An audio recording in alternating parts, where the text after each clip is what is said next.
Assalamualaikum warahmatullahi wabarakatuh. Perkenalkan, nama saya Mia Safira dari kelas A4 R4 Akuntansi dengan nomor NPM 200200045.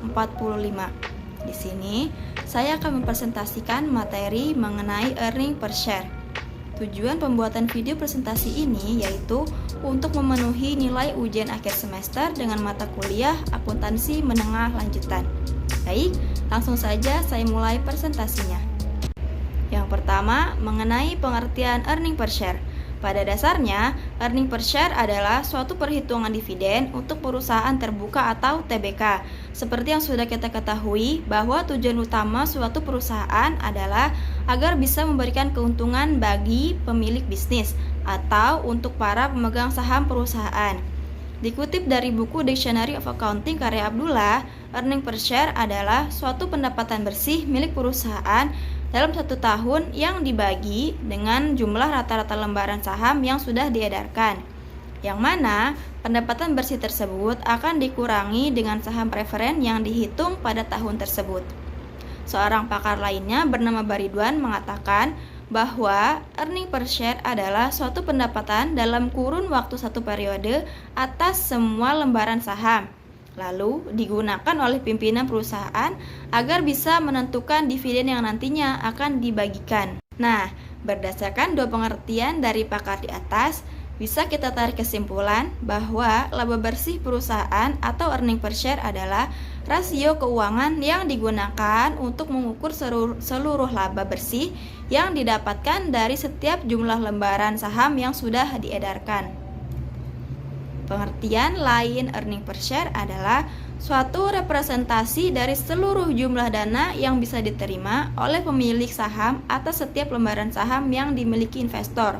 Umumnya, pembagian dividen ataupun keuntungan saham ini dilakukan setiap akhir tahun. Dalam suatu perusahaan, earning per share umumnya setara dengan revenue. Artinya, bila perusahaan bisa mendapatkan revenue yang cukup besar, maka nilai earning per share perusahaan tersebut juga tinggi. Sebaliknya, jika earning per share pada perusahaan tinggi, maka nilai revenue pada perusahaan tersebut juga tinggi. Selain revenue, faktor lainnya seperti profit margin juga bisa dijadikan sebagai pertimbangan dalam hal melakukan perhitungan pada keuntungan perusahaan. Skala perusahaan pun tidak bisa dijadikan patokan resmi dalam menjamin nilai EPS. Jadi, perusahaan dengan skala yang besar sekalipun tidak bisa memberikan jaminan bahwa earning per share-nya tinggi. Sebaliknya, perusahaan dengan skala kecil pun belum tentu akan menghasilkan nilai earning per share yang kecil. Hal tersebut umumnya dipengaruhi oleh nilai keuntungan yang didapatkan oleh perusahaan dan jumlah saham yang diterbitkan oleh setiap perusahaan. Untuk itu, direksi perusahaan bertanggung jawab penuh dalam menjalankan operasional perusahaan agar bisa memperoleh keuntungan yang maksimal, karena kinerja mereka sangat menentukan nilai earning per share perusahaan. Poin 2. Rumus menghitung earning per share. Untuk menghitung earning per share, kita bisa menggunakan rumus sebagai berikut ini, yaitu earning per share sama dengan laba bersih dikurangi dividen preferen dibagi jumlah saham yang beredar pada akhir periode.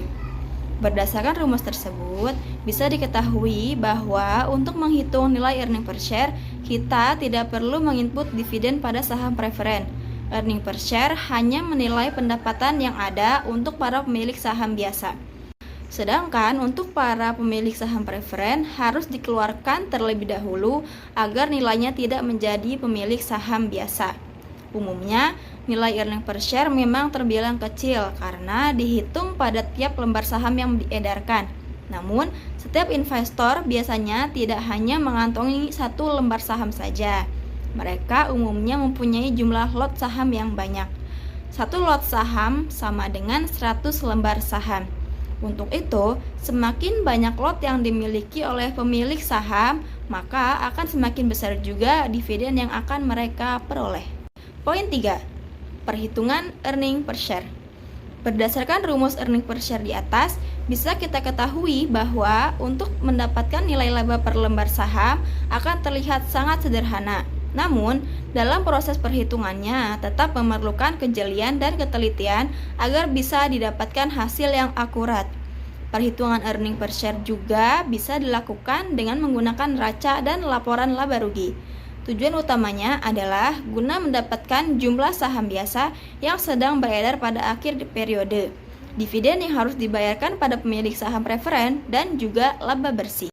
Berhubungan dengan hal tersebut, maka perhitungan earning per share akan menjadi lebih akurat bila menggunakan jumlah rata-rata daripada tertimbang saham biasa dalam periode waktu pelaporan, karena jumlah saham bisa saja terus berubah dari waktu ke waktu.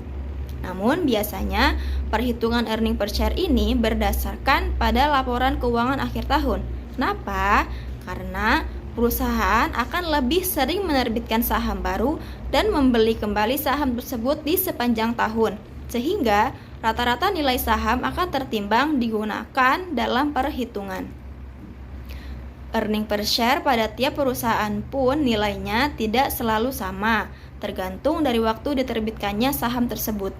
Rata-rata saham tertimbang pada saham biasa yang beredar bisa disederhanakan dengan cara menambahkan jumlah saham yang beredar pada awal dan juga akhir tahun, lalu dibagi menjadi 2. Jadi, earning per share adalah bagian dari laba perusahaan yang didistribusikan pada tiap lembar saham yang beredar pada saham biasa.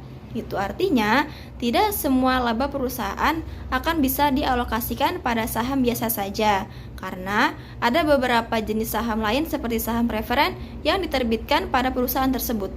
Untuk itu, dalam menghitung earning per share, maka dividen ataupun laba saham preferen harus dipisahkan terlebih dahulu dari laba bersih perusahaan. Poin 4, yaitu faktor penyebab kenaikan dan penurunan earning per share. Yang pertama, faktor kenaikan nilai earning per share. Terdapat banyak sekali faktor yang menyebabkan nilai earning per share perusahaan menjadi meningkat.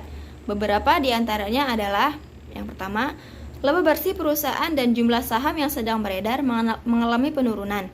Yang kedua, laba bersih naik dan jumlah lembaran saham biasa yang sedang beredar sedang stagnan. Yang ketiga, jumlah laba dan jumlah lembaran saham yang sedang beredar mengalami penurunan. Yang keempat, nilai persentase penurunan pada jumlah lembar saham yang sedang beredar ternyata lebih besar daripada penurunan pada laba bersih. Yang terakhir, nilai persentase peningkatan pada laba bersih lebih besar daripada persentase peningkatan jumlah lembaran saham yang sedang beredar. Yang kedua, faktor penurunan nilai earning per share. Di sisi lain, penurunan nilai earning per share pada suatu perusahaan juga dipengaruhi beberapa faktor. Di antaranya, yang pertama, laba bersih sedang mengalami penurunan, sedangkan jumlah lembaran saham yang diedarkan sedang stagnan. Yang kedua, laba bersih sedang stagnan dan jumlah lembaran saham biasa yang sedang beredar mengalami peningkatan. Yang ketiga, adanya peningkatan pada jumlah lembar saham biasa yang sedang beredar dan lebih besar daripada persentase pada kenaikan laba bersih.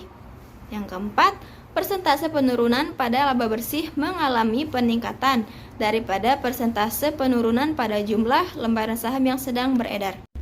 Poin terakhir, fungsi earning per share untuk perusahaan. Pada dasarnya, earning per share sendiri memiliki beberapa fungsi penting lain untuk perusahaan, yaitu yang pertama, mempengaruhi harga saham. Bila perusahaan mendapatkan laba yang besar pada tiap lembaran sahamnya, maka perusahaan tersebut memiliki banyak dana yang bisa diinvestasikan kembali untuk operasional perusahaan. Dana tersebut juga bisa dialokasikan pada para pemegang saham dalam bentuk pembayaran dividen. Hal tersebut bisa membuat harga saham menjadi meningkat. Yang kedua, menghitung price earning ratio. EPS juga bisa dijadikan sebagai komponen utama yang biasa digunakan untuk menghitung rasio harga pendapatan atau yang lebih sering disebut dengan price earning ratio. Yang ketiga, transparansi keuangan. Earning per share juga bisa dijadikan sebagai salah satu gambaran pada perusahaan go public secara profesional dan transparan dalam melaporkan kondisi keuangannya. Selain bisa digunakan untuk pihak perusahaan, earning per share juga bisa digunakan untuk para pemilik saham sebagai tolak ukur dalam melakukan perhitungan nilai pada suatu saham sebelum pada akhirnya melakukan pembelian pada saham tersebut. Sekian presentasi dari saya, kurangnya mohon maaf. Wassalamualaikum warahmatullahi wabarakatuh.